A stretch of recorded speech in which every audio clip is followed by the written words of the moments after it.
Assalamualaikum warahmatullahi wabarakatuh. Selamat datang di SD Negeri 3 Karangpucung, Kecamatan Tambak, Kabupaten Banyumas. SD Negeri 3 Karangpucung memiliki visi terwujudnya peserta didik yang berakhlak mulia, berprestasi, terampil, dan mandiri. Dan bahagia. Perkenalkan, saya Susanti SPD SD, Kepala SD Negeri 3 Karangpucung, Kecamatan Tambak, Kabupaten Banyumas. Izinkan saya berbagi praktik baik kepemimpinan pembelajaran dengan judul Model Kepemimpinan Pembelajaran Cerdas untuk Meningkatkan Prestasi Siswa. Selamat menyaksikan. Berdasarkan analisis rapor pendidikan tahun 2024, hasil menunjukkan 4 indikator berkategori baik, namun 2 indikator berkategori sedang, yaitu indikator pembelajaran numerasi dan kualitas pembelajaran. 2 indikator inilah yang menjadi skala prioritas untuk pembenahan. Situasi awal ini menunjukkan adanya kebutuhan mendesak untuk perbaikan dalam pendekatan pembelajaran. Pembenahan perlu dilakukan agar prestasi siswa meningkat. Kepala sekolah sebagai penentu kebijakan memiliki peran penting untuk melakukan perubahan positif dengan membangun lingkungan belajar yang mendukung peningkatan hasil akademis siswa. Peningkatan prestasi siswa merupakan salah satu tujuan utama dari setiap institusi pendidikan. Di era modern ini, tantangan dalam dunia pendidikan semakin kompleks. Peran seorang pemimpin menjadi sangat penting.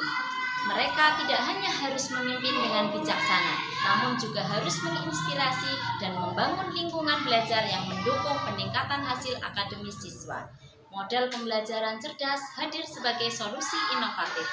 Strategi cerdas secara harfiah mengandung makna kepala sekolah harus cerdas dalam menghadapi segala tantangan dan masalah.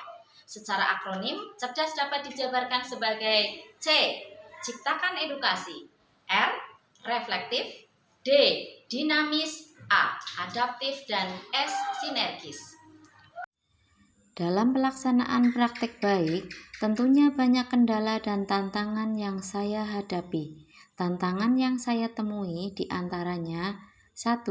Beberapa guru merasa enggan mengadopsi pendekatan baru karena nyaman dengan metode pengajaran yang lama.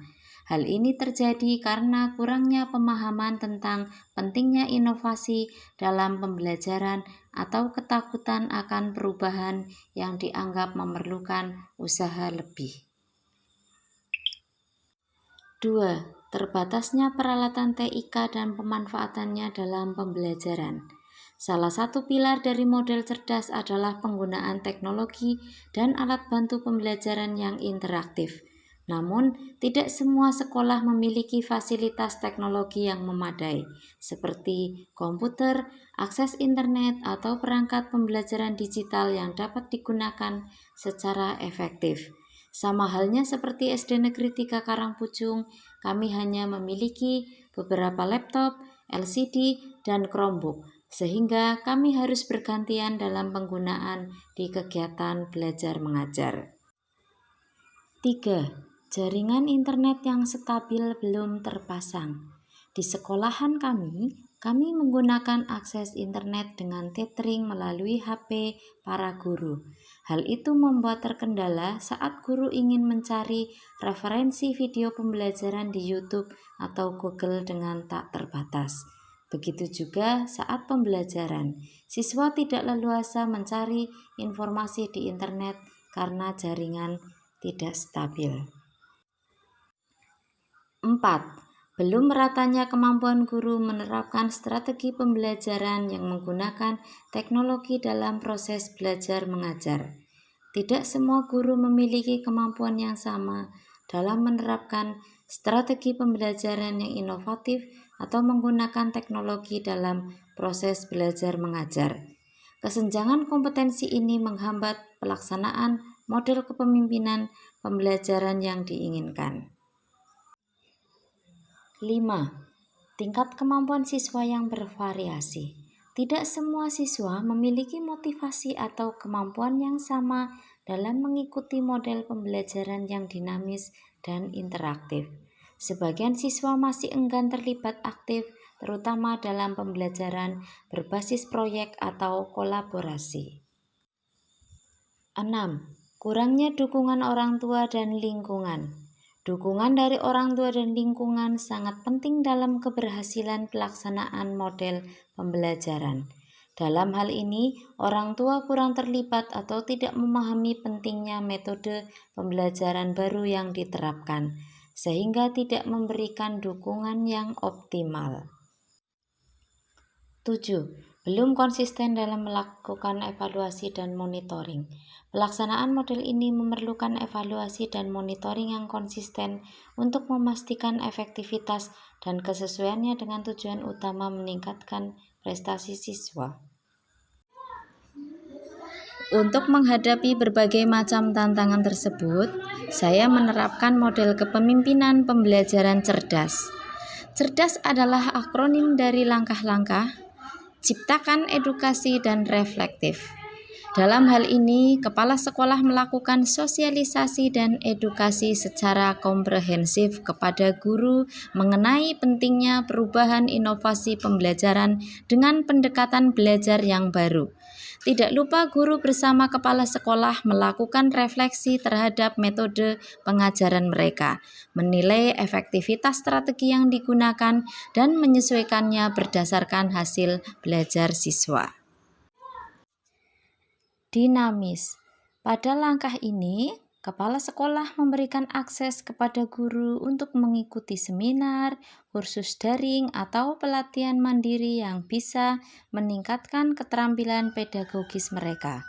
Salah satunya dengan pemanfaatan PMM secara maksimal sebagai sarana optimalisasi implementasi kurikulum merdeka. Hal ini dilakukan agar guru mengembangkan kompetensinya menyesuaikan perkembangan dunia pendidikan yang dinamis. Selain itu, penerapan program mentoring di mana guru yang lebih berpengalaman dan inovatif membantu rekan sejawat mereka agar mampu menggunakan teknologi dalam proses belajarnya. Langkah dinamis berikutnya, menyusun anggaran pengadaan peralatan TIK dan jaringan internet yang stabil untuk menunjang pengoptimalan penggunaan teknologi digital. Adaptif. Kepala sekolah senantiasa memotivasi agar guru menerapkan pembelajaran berdiferensiasi dengan menyesuaikan metode pengajaran dan materi pelajaran dengan berbagai gaya belajar dan tingkat kemampuan siswa. Pembelajaran dilaksanakan secara aktif, kreatif, inovatif, dan menyenangkan, sehingga siswa lebih tertarik dan antusias dalam pembelajaran.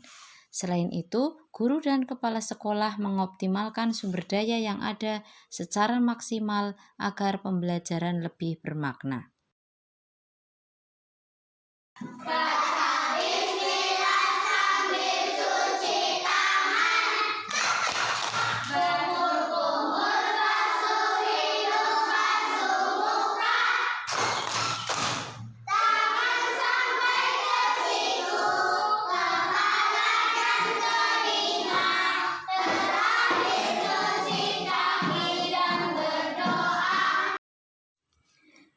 Sinergis. Langkah untuk mewujudkan sinergis antara lain: 1. Melaksanakan sosialisasi kepada orang tua atau wali siswa dan komite sekolah secara berkala untuk menjelaskan program sekolah guna menunjang peningkatan prestasi sekolah. 2. Melibatkan orang tua dalam kegiatan sekolah. 3. Kepala sekolah melakukan monitoring secara berkala melalui observasi kelas, wawancara dengan guru dan siswa, serta menganalisis hasil belajar siswa untuk menilai efektivitas program. 4. Memberikan ruang bagi guru, siswa, dan orang tua untuk memberikan umpan balik tentang implementasi model kepemimpinan pembelajaran cerdas untuk perbaikan berkelanjutan. Dampak positif yang kami rasakan setelah melakukan aksi cerdas, adanya peningkatan prestasi siswa, baik akademik maupun non-akademik, peningkatan kualitas pembelajaran guru, tersedianya saras TIK yang memadai, serta meningkatnya dukungan orang tua dan komite terhadap program sekolah. Berdasarkan dampak tersebut, maka dapat disimpulkan bahwa model kepemimpinan pembelajaran cerdas berhasil dalam meningkatkan prestasi siswa. Demikian praktik baik dari saya, semoga bermanfaat untuk kita semua, khususnya kemajuan dunia pendidikan. Wassalamualaikum warahmatullahi wabarakatuh.